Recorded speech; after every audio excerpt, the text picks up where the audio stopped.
Welcome to the 1 week, 1 room, 1 theme build challenge in The Sims 4. The 7th room is a bakery for Bethany. So Bethany is so excited. Her dream of opening a bakery is almost becoming a reality. Ever since she was a little girl, she dreamed that one day she would open her own bakery store. She has been cooking and cooking endlessly to perfect the recipes and to be able to sell yummy, delicious food. Her grandparents, family and friends have all been taste testers and they all like her food. She now just can't wait to open up her bakery store and sell her baked goods to other Sims now too. But there's a little problem. She has been excitedly preparing for the opening of her bakery by doing lots of cooking, but she forgot that she really does need to have a bakery room to sell her food. She is very skilled in cooking, but she's not very good at setting up a bakery room to sell her baked goods in. She would like you to design one for her. She would like it to include tables and chairs where customers can sit and eat the food, or she would like her customers to be able to enjoy reading a book whilst they are eating there, so there needs to be a bookcase in the room.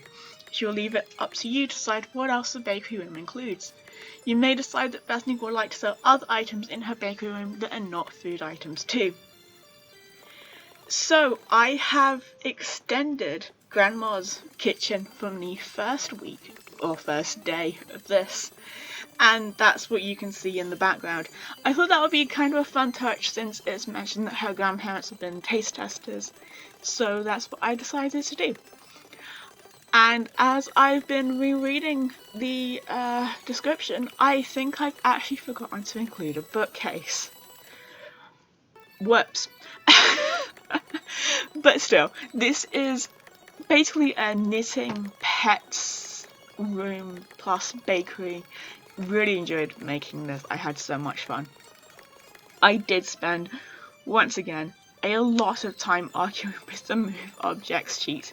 I also cut out so much of searching through debug. If you go into bb.show hidden objects and bb.show live edit objects, you get a wealth of more items that you could just never dream of using, really, from these huge houses to tiny little details. So I spent at least an hour going through debug trying to find items that I might use, because none of them are categorized, and that's a rant for another day. So this is the bakery. I've decided to include a small section of armchairs, so I thought that would be a nice like knitting class, maybe knitting group meets there, as well as the fridges for Sims being able to buy their own things without the Sim who owns the bakery needing to do the sure sale and, you know, ringing up customers and such. Sims will autonomously buy from that as long as you keep it stocked, which is really helpful when you're running a bakery. The fridges that are near the counter, however, they are the ones that your Sims will need to interact with the other Sims in order to ring up the customers and such. I had so much fun continuing on Grandma's kitchen and making this bakery. I think it's super cute, and then I just had to add in some pet toys. The little balls that you can play with like cats and dogs.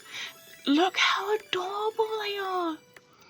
So of course I made this a pet-friendly bakery with knitting as a twist. As such, there are 4 packs that I have used. Cats and dogs, for obvious pet-related reasons. Get to Work, since it is a bakery. Jungle Adventure for the cabinets, wallpaper, floor, and a couple of debug items. And the Nifty Knitting Stuff Pack. So that is everything. I hope you enjoy this build. I hope you don't mind that it is an extension of Grandma's kitchen. I'm thinking that I might continue this and just upload it to the gallery as a lot at some point. Not entirely sure yet. As always, gallery links will be below. Thank you so much for watching, and I will see you in the next one.